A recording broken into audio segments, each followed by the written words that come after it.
भाग्य, जिसका लिखा स्वयं विधाता भी नहीं मिटा सकते। परंतु क्या जन्म से लेकर मृत्यु तक जो कुछ भी हमारे जीवन में घटित होता है, जन्म कहाँ होगा, किससे विवाह होगा, यहां तक कि मृत्यु कब और कैसे होगी, क्या यह सब पहले से ही निर्धारित होता है? क्या सचमुच भाग्य का लिखा कभी नहीं मिटता? क्या मनुष्य भाग्य पहले से लिखा होता है? सबसे गहन सवाल। कोई महलों में जन्म लेता है तो कोई झोपड़ी में, कोई स्वस्थ जन्म लेता है तो कोई रोगी या विकलांग। यदि भगवान के लिए सभी जीव समान हैं, तो फिर भगवान यह भेदभाव क्यों करते हैं? क्या यह सब भाग्य का खेल है? और सबसे बड़ा रहस्य, आखिर भगवान किसे देते हैं और किससे छीन लेते हैं? मित्रों, आज की यह गरुड़ पुराण की कथा अमृत समान ज्ञान से परिपूर्ण है, इसलिए इसे अंत तक अवश्य सुनिए, क्योंकि इसके अंतिम भाग में एक ऐसा गूढ़ रहस्य और ज्ञान छिपा है जिसे न सुनना स्वयं को एक अनमोल ज्ञान से वंचित कर देना होगा। तो मित्रों, कथा आरंभ करने से पहले चैनल को सब्सक्राइब और वीडियो को लाइक अवश्य कर दीजिए। एक बार की बात है, गरुड़देव के मन में भाग्य को लेकर एक गहरी जिज्ञासा उत्पन्न हुई। पिछली कथा में वे भगवान विष्णु से जान चुके थे कि मनुष्य का भाग्य कब लिखा जाता है और उसे कौन लिखता है, लेकिन अब उनके मन में एक और रहस्यपूर्ण प्रश्न उठ खड़ा हुआ। उसका उत्तर जानने के लिए वे भगवान विष्णु के चरणों में पहुंचे। प्रभु मुस्कुराकर बोले, हे गरुड़, निसंकोच कहो, आज तुम्हारे मन में कौन सा प्रश्न है? गरुड़ देव ने हाथ जोड़कर कहा, हे प्रभु, क्या वास्तव में भाग्य का लिखा कभी नहीं मिटता? क्या मनुष्य केवल इस जन्म के कर्मों का फल भोगता है, या उसके पिछले जन्मों के अधूरे कर्म भी उसका पीछा करते हैं? यदि सभी जीव आपकी दृष्टि में समान हैं, तो कोई सुखी और कोई दुखी क्यों होता है? कोई धन और सम्मान पाता है तो कोई अभाव और कष्ट। क्या यह सब भाग्य का खेल है? और आखिर भगवान आप किसे देते हैं और किससे छीन लेते हैं? भगवान विष्णु मुस्कुराए और बोले, हे गरुड़, तुम्हारा प्रश्न अत्यंत गूढ़ है। इसका उत्तर एक दिव्य कथा में छिपा है। इसे ध्यानपूर्वक अंत तक सुनना, क्योंकि गरुड़ पुराण की आधी अधूरी कथा छोड़ देना दुख का कारण बनता है। गरुड़ देव ने विनम्रता से कहा, हे प्रभु, मैं इस कथा को पूर्ण श्रद्धा और ध्यान से सुनूंगा। प्राचीन समय की बात है। नंदनपुर नामक एक छोटे से गांव में हरिया नाम का एक गरीब किसान अपनी पत्नी के साथ रहता था। उसकी आर्थिक स्थिति इतनी कमजोर थी कि कई बार 2 वक्त का भोजन जुटाना भी कठिन हो जाता था। फिर भी वह ईमानदारी और मेहनत से जीवन व्यतीत करता था। वर्षों बाद एक दिन उसके घर पुत्र का जन्म हुआ। बच्चे की किलकारी सुनते ही मानो उस छोटे से घर में खुशियों का सागर उमड़ पड़ा। पूरे गांव में यह समाचार फैल गया और हरिया के घर उत्सव जैसा वातावरण बन गया। उसी दिन एक सिद्ध और त्रिकालदर्शी महात्मा भिक्षा मांगते हुए उसके द्वार पर पहुंचे। किसान ने आदरपूर्वक उनका स्वागत किया और बोला, हे महात्मा, आज मेरे घर बड़ा शुभ अवसर है। वर्षों बाद मुझे पुत्र रत्न की प्राप्ति हुई है। कृपया भीतर पधारकर भोजन ग्रहण करें और मेरे पुत्र को अपना आशीर्वाद दें। किसान की विनम्रता देखकर महात्मा उसकी बात टाल न सके। वे घर के भीतर आए। किसान और उसकी पत्नी ने श्रद्धापूर्वक उनका सत्कार किया और भोजन कराया। भोजन के पश्चात हरिया अपने नवजात पुत्र को गोद में लेकर महात्मा के पास पहुंचा और बोला, गुरुदेव, कृपा करके मेरे पुत्र को ऐसा आशीर्वाद दीजिए कि इसके जीवन में कभी कोई दुख या कष्ट न आए। महात्मा मुस्कुराए और जैसे ही उन्होंने बालक को आशीर्वाद देने के लिए अपना हाथ आगे बढ़ाया, उनकी दृष्टि उसके दाएं हाथ पर बने एक विशेष नीले चिन्ह पर जा ठहरी। उस चिन्ह को देखते ही उनके चेहरे के भाव बदल गए और वे कुछ क्षणों के लिए गहरे विचार में डूब गए। कहा जाता है कि सिद्ध महात्मा केवल हस्तरेखाएं ही नहीं, बल्कि ललाट की रेखाओं और आत्मा के तेज को देखकर भी भविष्य का आभास कर लेते हैं। उसी क्षण उन्होंने उस बालक के भाग्य में छिपे एक अद्भुत भविष्य की झलक देख ली थी। महात्मा को इस प्रकार चिंतित देखकर किसान घबरा गया। वह बोला, गुरुदेव, क्या बात है? कहीं मेरे पुत्र के भविष्य में कोई संकट तो नहीं? कृपया मुझे सच बताइए। महात्मा ने शांत स्वर में कहा, डरो मत बेटा, तुम्हारे पुत्र के भविष्य में कोई संकट नहीं, बल्कि इसके भाग्य में असाधारण योग लिखा हुआ है। इसके हाथ पर बना यह चिन्ह संकेत देता है कि यह बालक साधारण नहीं है। इसके भाग्य में राजयोग है। यह मात्र 16 वर्ष की आयु में एक बड़े राज्य का राजा बनेगा।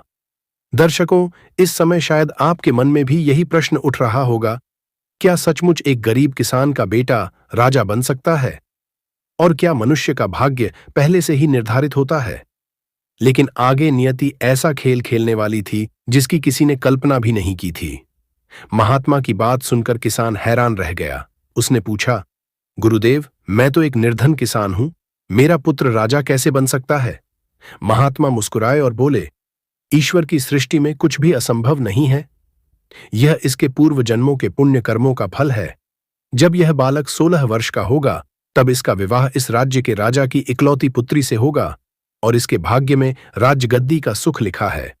साधु बहुत तपस्वी और त्रिकालदर्शी थे, इसलिए यह सुनकर किसान और उसकी पत्नी की आंखों में खुशी के आंसू आ गए। धीरे धीरे यह भविष्यवाणी पूरे क्षेत्र में फैल गई और दूर दूर से लोग उस बालक के दर्शन करने आने लगे, जिसके बारे में कहा जा रहा था कि एक दिन वही इस राज्य का राजा बनेगा। लेकिन दर्शकों, भाग्य का यह रहस्य केवल गांव वालों तक सीमित नहीं रहने वाला था। नियति अब एक ऐसा खेल रचने वाली थी जो पूरे राज्य का भविष्य बदल देता। उधर उसी राज्य का राजा, जिसकी पुत्री से उस बालक के विवाह की भविष्यवाणी हुई थी, एक दिन शिकार के लिए जंगल में निकला। शिकार का पीछा करते करते वह अपने सैनिकों से बिछड़ गया और घने जंगल में भटक गया। काफी देर तक भटकने के बाद वह थक गया और प्यास से व्याकुल होकर जल की खोज करने लगा। तभी उसे दूर एक गांव दिखाई दिया। प्यास बुझाने की आशा में वह उसी गांव की ओर बढ़ चला। साथियों, यह वही गांव था जहां कुछ समय पहले किसान हरिया के घर उस बालक का जन्म हुआ था, जिसके बारे में महात्मा ने राजयोग की भविष्यवाणी की थी। जब राजा गांव के निकट पहुंचा तो उसे गांव के बाहर एक छोटी सी कुटिया दिखाई दी। कुटिया के सामने एक तेजस्वी साधु ध्यानमग्न बैठे थे।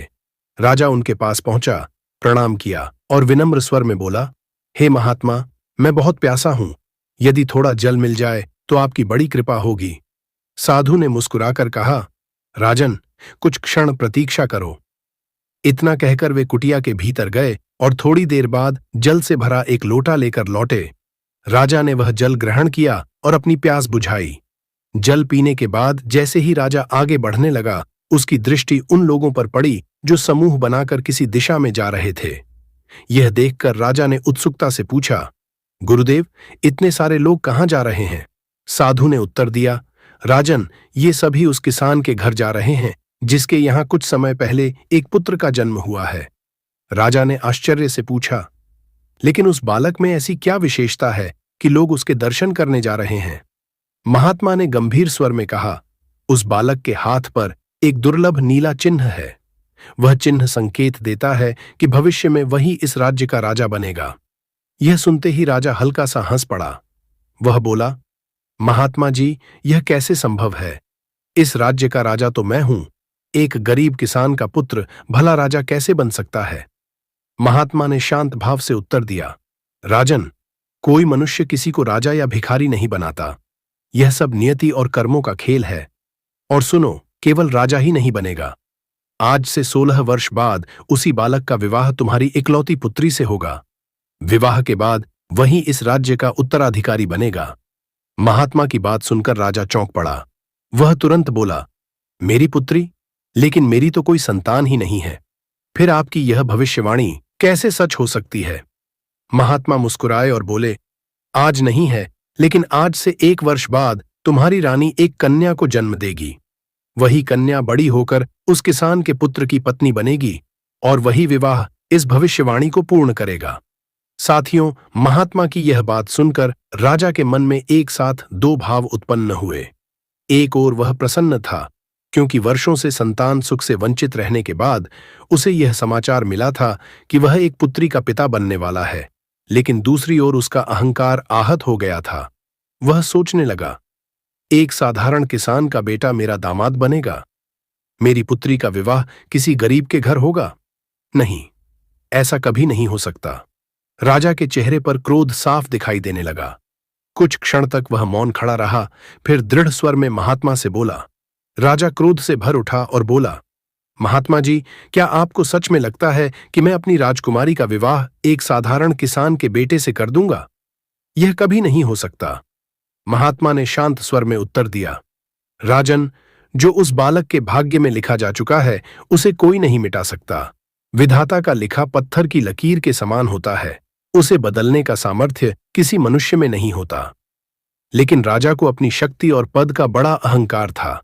वह बोला, महात्मा जी, चाहे कुछ भी हो जाए, मैं अपनी पुत्री का विवाह उस किसान के बेटे से कभी नहीं होने दूंगा। और जहां तक भाग्य की बात है, मैं स्वयं सिद्ध कर दूंगा कि मनुष्य चाहे तो विधाता का लिखा भी बदल सकता है। महात्मा केवल मुस्कुरा दिए, फिर बोले, ठीक है राजन, समय को आने दो। मैं भी देखूंगा और तुम भी देखोगे कि अंत में विजय भाग्य की होती है या अहंकार की। राजा ने प्रणाम किया और वहां से महल लौट आया। लेकिन उस दिन के बाद उसके मन में एक ही विचार घूमने लगा, ऐसा क्या करूं कि भविष्यवाणी कभी सच ही ना हो। पूरी रात वह इसी चिंता में डूबा रहा। अंततः उसके मन में एक योजना आई। अगले ही दिन उसने ब्राह्मण का वेश धारण किया और उस गांव की ओर चल पड़ा जहां किसान हरिया रहता था। बाहर खड़े होकर उसने आवाज लगाई, कोई है? एक भूखा ब्राह्मण द्वार पर खड़ा है, कुछ दान मिल जाए तो बड़ी कृपा होगी। आवाज सुनकर किसान बाहर आया। उसने आदरपूर्वक ब्राह्मण को प्रणाम किया और बोला, महाराज, बताइए, मैं आपकी क्या सेवा कर सकता हूं? भेष बदले राजा ने कुछ देर तक किसान को देखा और फिर बोला, मैं केवल भिक्षा ही नहीं मांगता, भाग्य भी देखता हूं।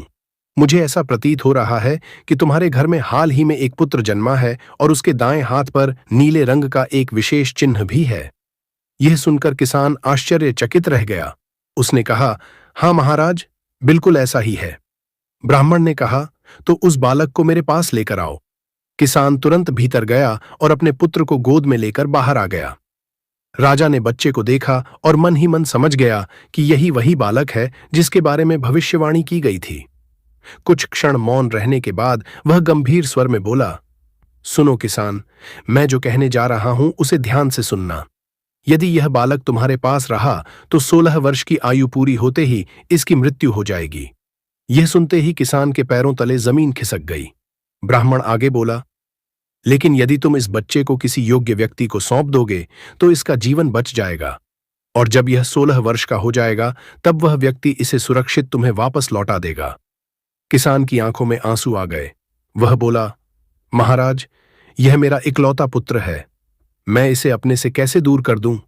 ब्राह्मण ने शांत स्वर में कहा, मैं इसे हमेशा के लिए नहीं मांग रहा, केवल इसके जीवन की रक्षा के लिए कुछ वर्षों तक अपने साथ रखना चाहता हूं। समय आने पर मैं स्वयं इसे तुम्हें वापस सौंप दूंगा। सीधे सादे किसान को उसकी बातों में सच्चाई दिखाई दी। उसने अपनी पत्नी को सारी बात बताई। यह सुनकर वह रो पड़ी और पहले तो बच्चे को देने से मना कर दिया, लेकिन जब उसे समझाया गया कि इससे पुत्र का जीवन बच सकता है तो भारी मन से वह भी तैयार हो गई। कुछ देर बाद दोनों अपने नवजात पुत्र को गोद में लेकर बाहर आए। उनकी आंखें नम थीं। बच्चे को ब्राह्मण की ओर बढ़ाते हुए उन्होंने कहा, हे ब्राह्मण देव, हम अपना पुत्र आपको सौंपने के लिए तैयार हैं, लेकिन हमारी एक शर्त है। जब ब्राह्मण बने राजा ने किसान दंपति की शर्त पूछी तो किसान की पत्नी आंसू भरी आंखों से बोली, महाराज, हमारी केवल एक ही शर्त है।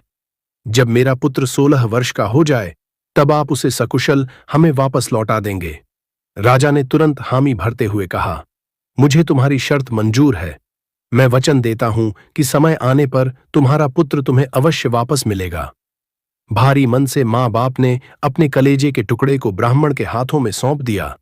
उन्हें क्या पता था कि जिसके हाथों में वे अपने पुत्र का भविष्य दे रहे हैं वह कोई साधारण ब्राह्मण नहीं, बल्कि स्वयं राजा था, और उसके मन में कुछ और ही योजना चल रही थी। बच्चे को लेकर राजा वहां से निकल पड़ा। उसके मन में संतोष था कि उसने भविष्यवाणी को असफल करने की दिशा में पहला कदम उठा लिया है। कुछ दूर एक सुनसान नदी किनारे पहुंचकर उसके मन में एक भयानक विचार आया। उसने सोचा, यदि मैं अभी इस बालक को मार दूं तो सारी समस्या हमेशा के लिए समाप्त हो जाएगी। लेकिन जैसे ही उसकी नजर उस मासूम शिशु पर पड़ी, उसके हाथ कांप उठे। बच्चा निश्चिंत होकर मुस्कुरा रहा था। उसी क्षण उसकी अंतरात्मा ने उसे धिक्कारा, इस निर्दोष बालक ने तुम्हारा क्या बिगाड़ा है? क्या केवल अपने अहंकार के लिए तुम इसकी हत्या करोगे? राजा चाहकर भी ऐसा न कर सका। तब उसने एक मजबूत लकड़ी का संदूक बनवाया, उसमें हवा आने जाने की व्यवस्था करवाई और बालक को उसमें रखकर नदी की धारा में बहा दिया। संदूक धीरे धीरे दूर जाता रहा और राजा यह सोचकर लौट गया कि अब भविष्यवाणी कभी सच नहीं होगी। लेकिन मनुष्य योजनाएं बनाता है और नियति मुस्कुराती है। नदी की लहरों पर बहता हुआ वह संदूक कई कोस दूर एक दूसरे नगर के किनारे जा पहुंचा। उसी नगर में मानो सेठ नाम का एक धनवान व्यापारी रहता था। वह प्रतिदिन प्रातःकाल नदी में स्नान करने आता था। उस दिन उसकी नजर बहते हुए उस संदूक पर पड़ी। उत्सुकतावश उसने उसे किनारे खींचकर खोला। संदूक खुलते ही उसकी आंखें आश्चर्य से फैल गईं। भीतर एक सुंदर नवजात शिशु सुरक्षित लेटा हुआ था। वह मुस्कुराते हुए अपने पैर का अंगूठा चूस रहा था, मानो उसे किसी बात की चिंता ही न हो। वर्षों से संतान सुख से वंचित मानो सेठ की आंखें भर आईं। उसने तुरंत उस बालक को अपनी गोद में उठाकर सीने से लगा लिया। उसने मन ही मन कहा, हे मां गंगा, यह आपकी ही कृपा है। आपने हमारी सूनी गोद भर दी। सेठ उस बालक को घर ले गया और अपनी पत्नी को सारी बात बताई। यह सुनकर सेठानी की खुशी का ठिकाना न रहा। दोनों ने उसे ईश्वर का प्रसाद मानकर अपना लिया और बड़े प्रेम से उसका पालन पोषण किया। समय बीतता गया और वही बालक एक सुंदर, बुद्धिमान और साहसी युवक बन गया। उधर देखते देखते पूरे 16 वर्ष बीत गए। एक दिन वह युवक अपने मित्रों के साथ नगर में था। तभी वहां से एक राजा का भव्य काफिला गुजरा। उसी समय एक छोटा बालक खेलते खेलते काफिले के सामने आ गया। घोड़े तेजी से बढ़ रहे थे और किसी का ध्यान उस पर नहीं गया। लेकिन युवक ने खतरा भांप लिया। वह तुरंत दौड़ा और अंतिम क्षण में उस बालक को बचा लिया। दर्शकों, जिसे उसने बचाया वह तो एक अनजान बालक था, लेकिन जिसने यह दृश्य देखा वह कोई साधारण व्यक्ति नहीं था। वह वही राजा था जिसने 16 वर्ष पहले उसे नदी में बहा दिया था। और अब नियति दोनों को फिर से आमने सामने लाने जा रही थी। जैसे ही राजा की नजर युवक के हाथ पर पड़ी, वह चौंक उठा। उसके हाथ पर वही नीला निशान था। राजा के मन में विचार उठा, क्या यह वही बालक है? लेकिन यह जीवित कैसे बच गया? राजा ने तुरंत युवक को बुलवाया। उसकी बहादुरी की प्रशंसा करने के बाद उसने उसके परिवार के बारे में पूछा। युवक ने बताया कि वह मानो सेठ का पुत्र है। यह सुनकर राजा उसके साथ सेठ के घर पहुंचा। बातों बातों में सेठ ने बताया कि यह उनका असली पुत्र नहीं है, बल्कि वर्षों पहले नदी किनारे एक संदूक में मिला था। यह सुनते ही राजा समझ गया कि नियति ने उस बालक को बचा लिया था। कुछ देर सोचने के बाद राजा के मन में एक नई योजना आई। उसने सेठ से कहा, आपका पुत्र साहसी और योग्य है। यदि आप अनुमति दें तो मैं इसे अपने महल में सेवा का अवसर देना चाहता हूं। सेठ ने प्रसन्न होकर अनुमति दे दी। तब राजा ने एक पत्र लिखा, उस पर अपनी राजमुद्रा लगाई और युवक को देते हुए कहा, इसे मेरी महारानी को दे देना, वह तुम्हें उचित कार्य सौंप देंगी। युवक पत्र लेकर राजा के राज्य की ओर चल पड़ा। लेकिन मित्रों, नियति ने उसके लिए एक और मोड़ तैयार कर रखा था। रास्ते में वह एक घने जंगल में भटक गया। सूर्य अस्त हो चुका था और चारों ओर अंधेरा फैलने लगा था। तभी युवक को दूर एक टूटी फूटी झोपड़ी दिखाई दी। उसने सोचा कि रात यहीं बिताना उचित रहेगा। लेकिन जैसे ही वह भीतर पहुंचा, उसका आश्चर्य का ठिकाना नहीं रहा। बाहर से साधारण दिखने वाली उस झोपड़ी के भीतर एक बड़ा रहस्य छिपा था। वहां नीचे जाने के लिए पत्थरों की सीढ़ियां बनी थीं। उत्सुकतावश जब वह नीचे उतरा तो उसकी आंखें आश्चर्य से फैल गईं। नीचे एक भव्य महल था। महल में एक वृद्धा भोजन बना रही थी।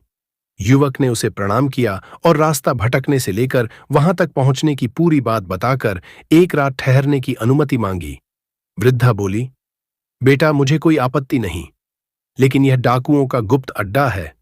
यदि उन्हें तुम्हारे बारे में पता चल गया तो वे तुम्हें जीवित नहीं छोड़ेंगे। युवक ने विनम्रता से कहा, मैया, बाहर घना जंगल है और मैं रास्ता भी भटक चुका हूं। इस समय मेरी रक्षा केवल आप ही कर सकती हैं। उसकी सरलता देखकर वृद्धा का हृदय पिघल गया और उसने उसे रुकने की अनुमति दे दी। कुछ समय बाद डाकू अपने अड्डे पर लौटे। कोने में सोए हुए युवक को देखकर वे चौंक गए। वृद्धा ने उन्हें सारी बात बता दी, लेकिन एक डाकू को संदेह हुआ। उसने कहा, क्या पता यह राजा का जासूस हो? और उसने युवक की तलाशी लेनी शुरू कर दी। तभी उसकी जेब से राजमुद्रा लगा हुआ एक पत्र निकला। डाकू ने पत्र खोला और पढ़ने लगा, लेकिन जैसे जैसे वह पढ़ता गया उसके चेहरे का रंग बदलता गया। वह बोला, धिक्कार है, हमारा राजा कितना निर्दयी है। वृद्धा ने पूछा, ऐसा क्या लिखा है? डाकू बोला, इसमें महारानी को आदेश दिया गया है कि जैसे ही यह युवक महल पहुंचे इसे तुरंत मरवा दिया जाए। यह सुनकर वृद्धा का हृदय द्रवित हो उठा। उसने युवक की ओर देखा और बोली, कैसा अन्याय है। जिसके हाथों पत्र भिजवाया जा रहा है उसी की मृत्यु का आदेश भी उसी में लिखा है। कुछ देर सोचने के बाद वृद्धा बोली, नहीं, इस बालक को बचाना होगा। शायद ईश्वर ने इसे किसी कारण से यहां भेजा है। फिर उसने डाकुओं से कहा, इस पत्र को बदल दो। डाकुओं ने पूछा, क्या लिखें? वृद्धा बोली, लिखो कि यह युवक अत्यंत योग्य, बुद्धिमान और सदाचारी है। मैंने इसे अपनी पुत्री के लिए चुना है, अतः मेरे लौटने से पहले राजकुमारी का विवाह इसी युवक से कर दिया जाए।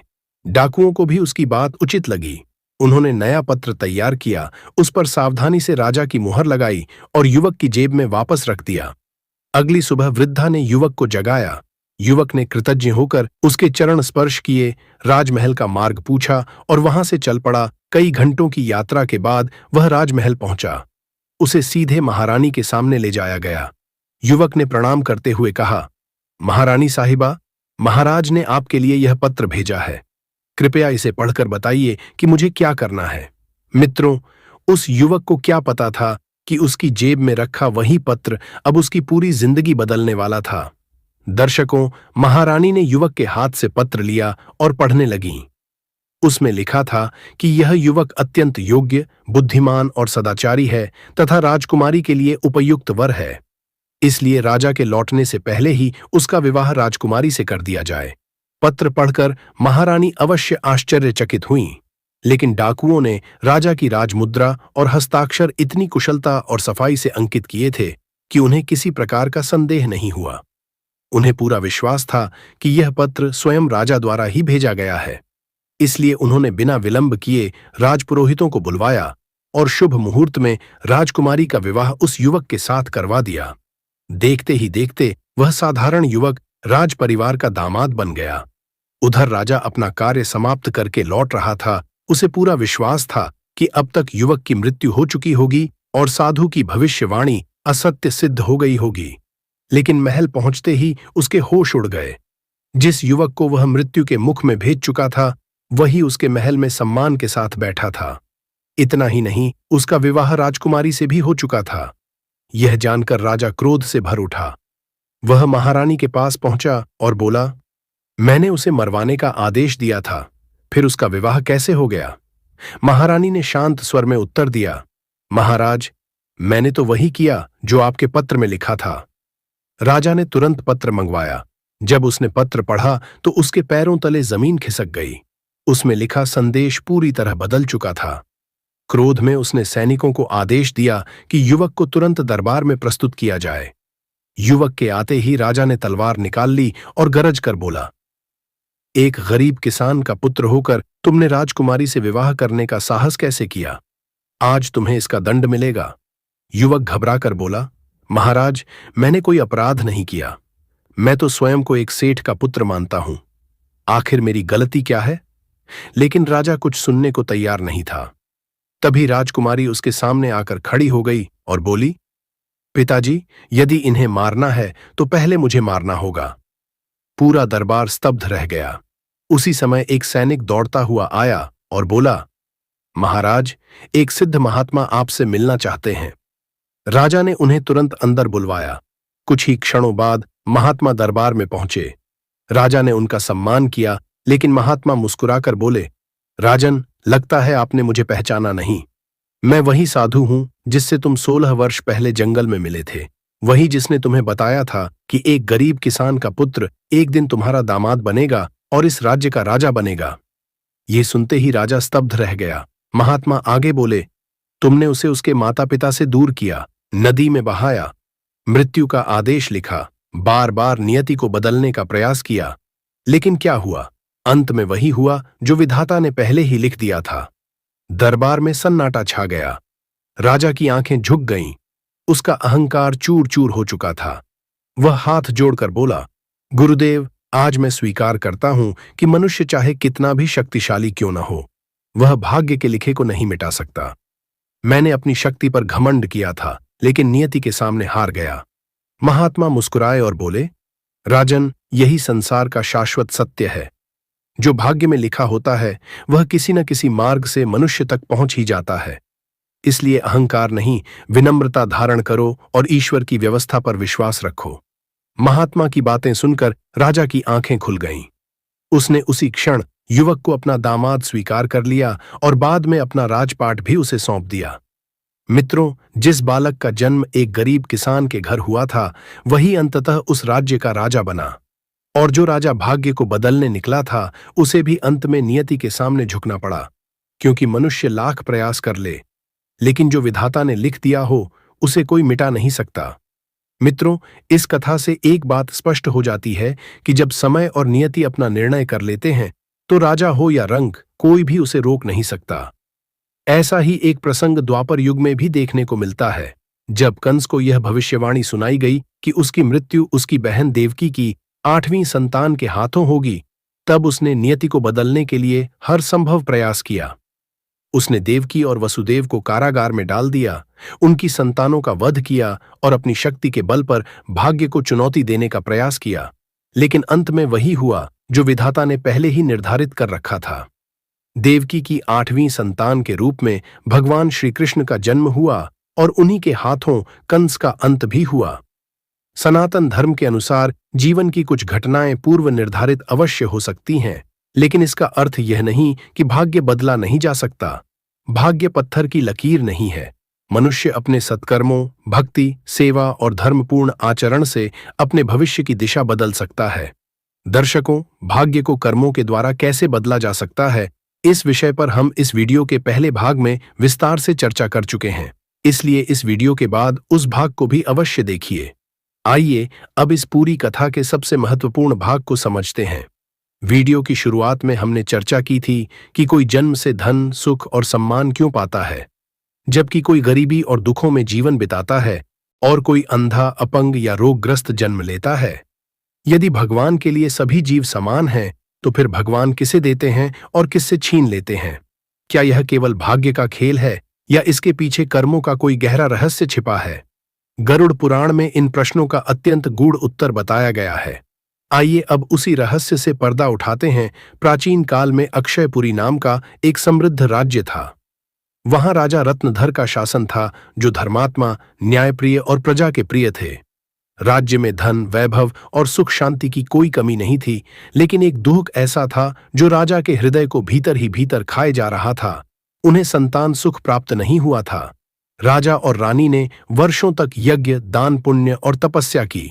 अंततः भगवान शिव उनकी भक्ति से प्रसन्न हुए और उन्हें पुत्र प्राप्ति का वरदान दिया।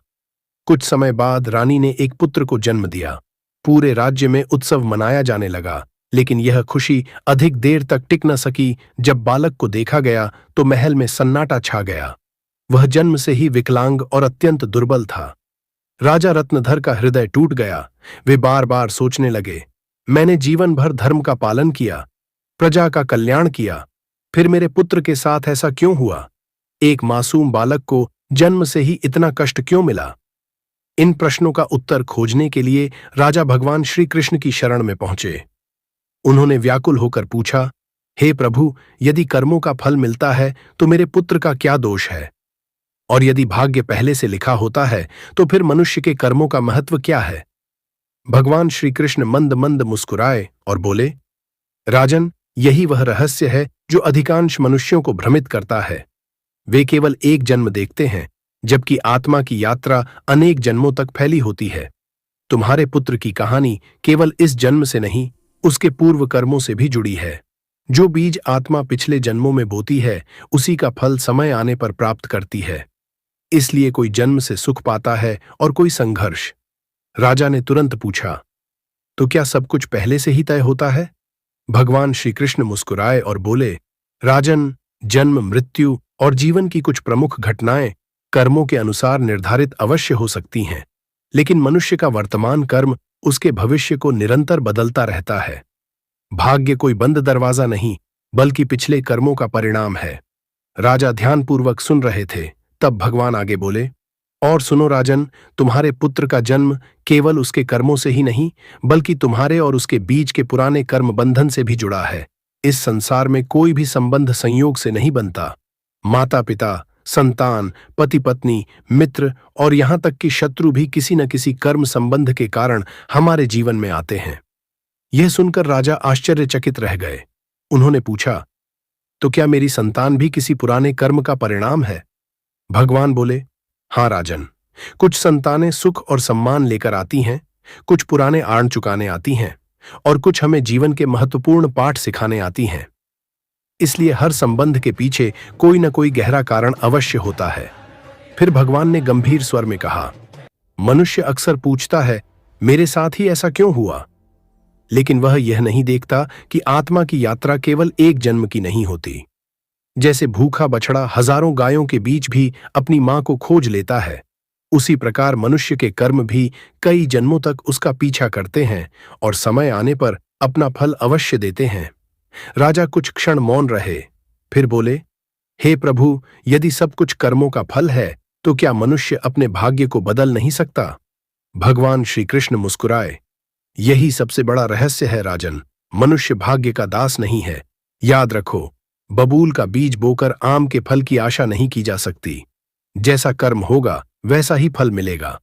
पिछले कर्म परिस्थितियां बनाते हैं, लेकिन वर्तमान कर्म भविष्य का निर्माण करते हैं।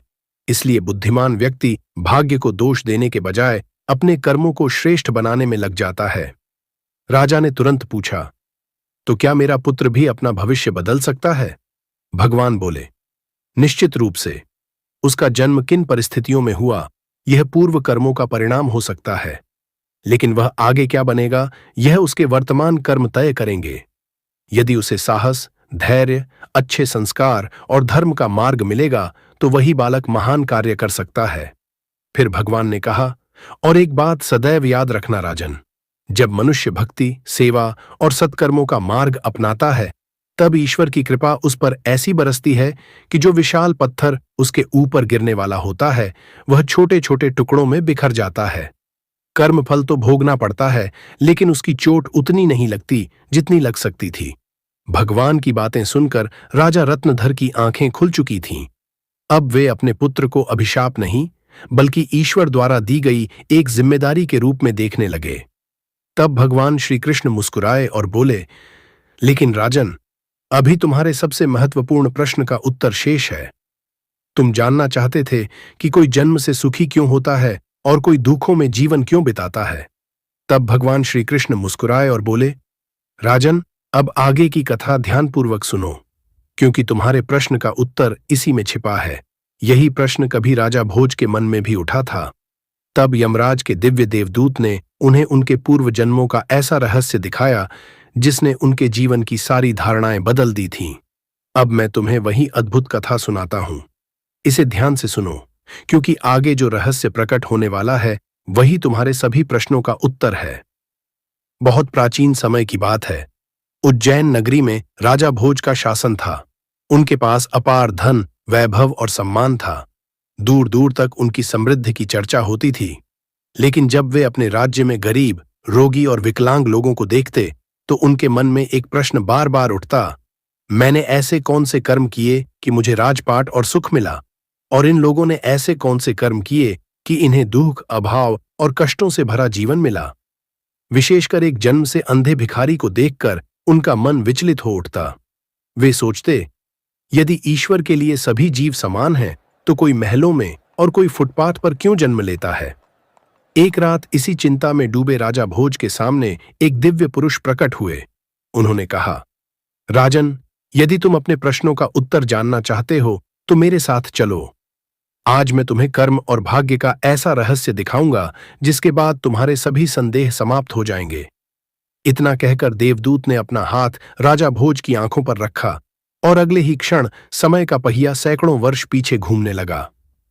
राजा ने पहले देखा, एक छोटे से गांव में दयानाथ नाम का एक गरीब किसान रहता था। उसके पास धन दौलत तो नहीं थी, लेकिन पूरे गांव में उससे अधिक सम्मानित कोई नहीं था। कारण उसका धन नहीं, बल्कि उसके सत्कर्म थे। दयानाथ प्रतिदिन भगवान का स्मरण करता, मंदिर की सेवा करता, भजन कीर्तन में भाग लेता और लोगों को धर्म के मार्ग पर चलने की प्रेरणा देता था। उसकी आय बहुत कम थी, फिर भी वह अपने सामर्थ्य अनुसार दान अवश्य करता था। कोई साधु संत आ जाए तो भोजन कराता, किसी गरीब की सहायता करता और किसी वृद्ध, रोगी या असहाय को देखकर कभी मुंह नहीं मोड़ता था। लोग उससे पूछते, दयानाथ, तुम स्वयं अभाव में रहते हो, फिर भी दूसरों के लिए इतना क्यों करते हो?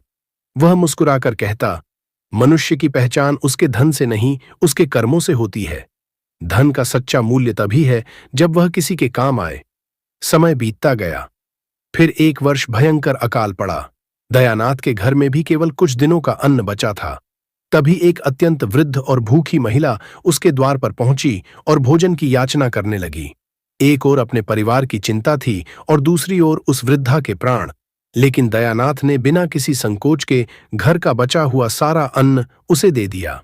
उसकी पत्नी ने पूछा, अब हमारे लिए क्या बचेगा?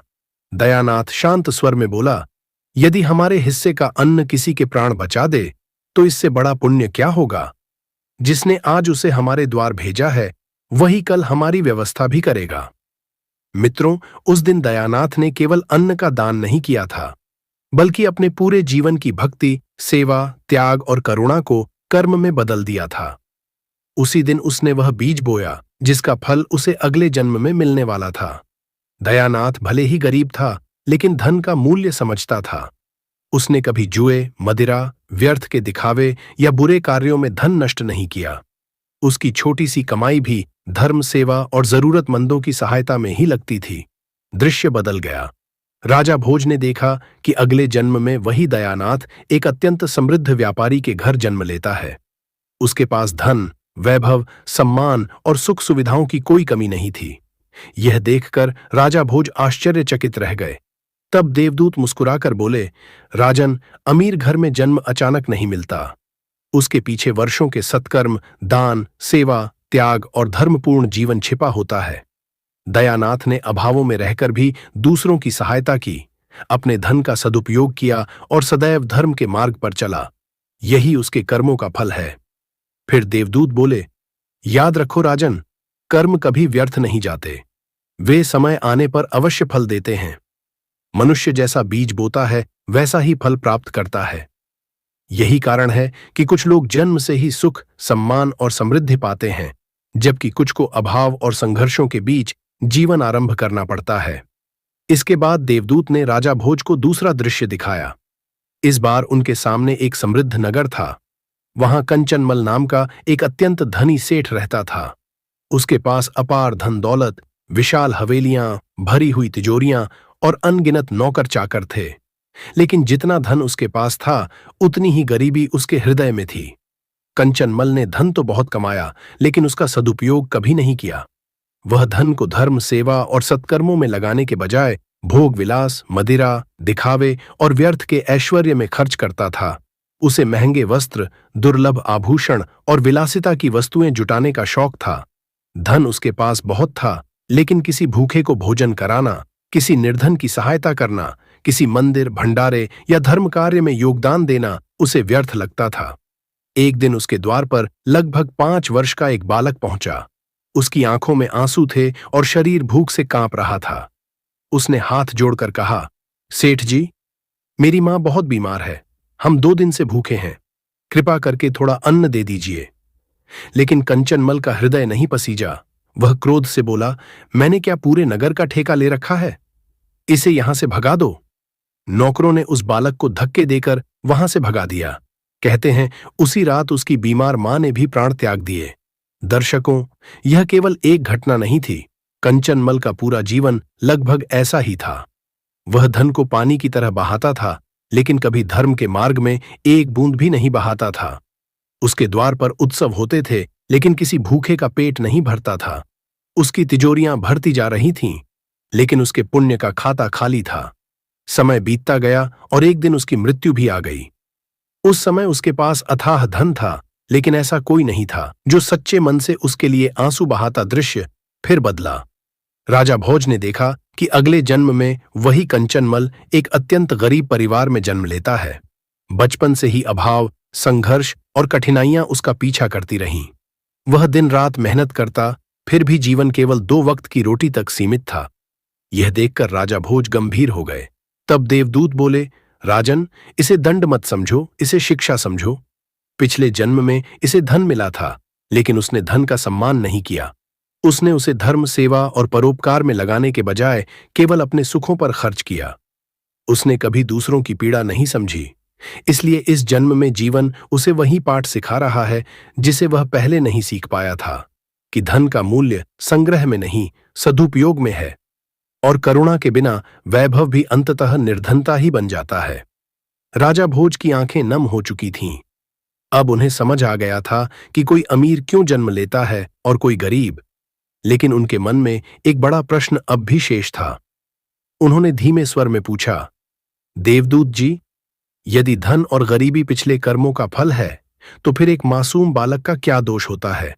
कोई जन्म से अंधा, अपंग या रोगी क्यों होता है, जबकि कोई स्वस्थ और संपन्न जीवन पाता है?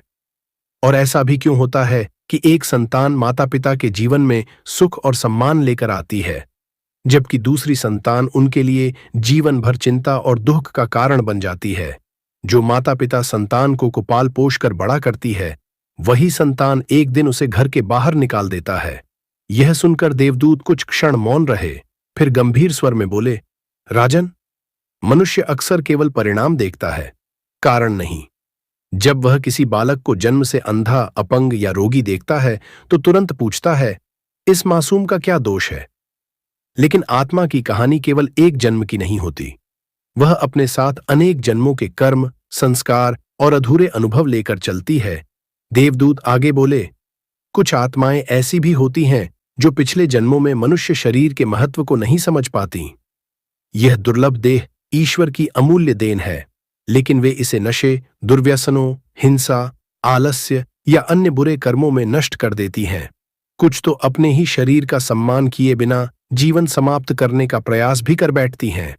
तब अगले जन्म में जीवन उन्हें ऐसे अनुभवों से गुजारता है जिनसे वे समझ सकें कि स्वस्थ शरीर कितना बड़ा वरदान है और उसकी वास्तविक कीमत क्या है। फिर देवदूत बोले, और जहां तक संतान का प्रश्न है, उसे केवल पुत्र या पुत्री समझने की भूल मत करना। कई बार संतान हमारे जीवन में सुख, प्रेम और सहारा बनकर आती है, तो कई बार हमें कोई महत्वपूर्ण सीख देने। यही कारण है कि एक संतान माता पिता का गौरव बनती है, जबकि दूसरी उनके लिए चिंता और दुख का कारण बन जाती है। शास्त्रों में कहा गया है कि कर्मों का लेखा जोखा केवल एक जन्म तक सीमित नहीं रहता।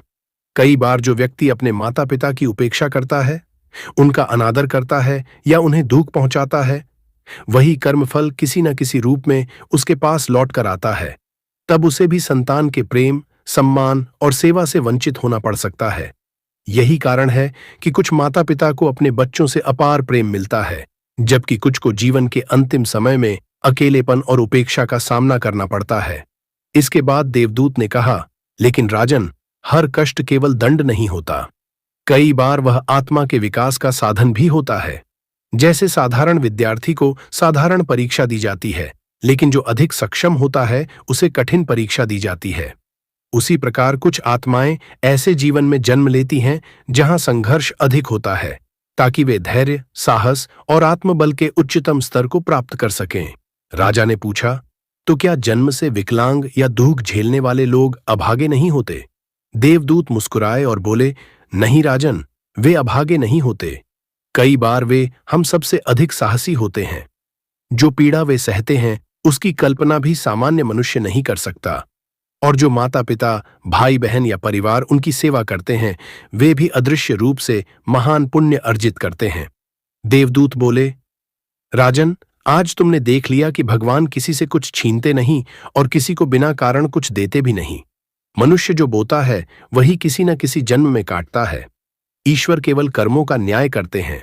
दर्शकों, इस संसार से जाते समय न धन साथ जाता है, न वैभव और न ही पद प्रतिष्ठा। आत्मा के साथ केवल उसके कर्म जाते हैं और वही आगे चलकर उसके भाग्य का निर्माण करते हैं।